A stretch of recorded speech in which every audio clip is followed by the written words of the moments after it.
नमस्कार, आज तक 24/7 न्यूज में आपका स्वागत है और मैं हूं आपके साथ निकिता श्रीवास्तव। आइए रुक करते हैं आज की तमाम बड़ी खबरों का।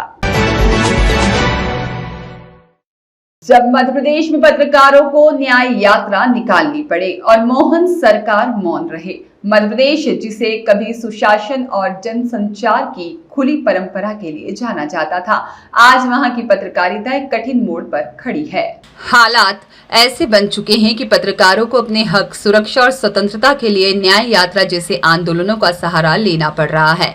यह न केवल चिंता की बात है, बल्कि एक गहरी लोकतांत्रिक विफलता का भी संकेत है।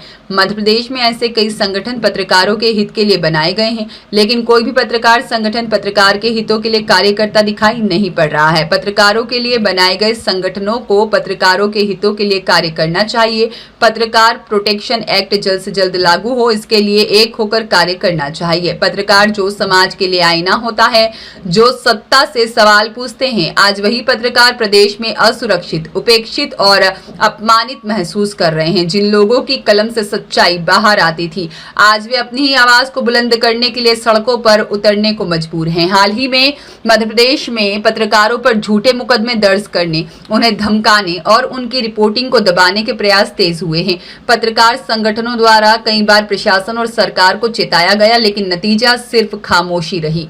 जब पत्रकारों ने न्याय यात्रा निकाली तो यह महज एक मार्च नहीं था, बल्कि यह लोकतंत्र की रक्षा के लिए एक चेतावनी थी।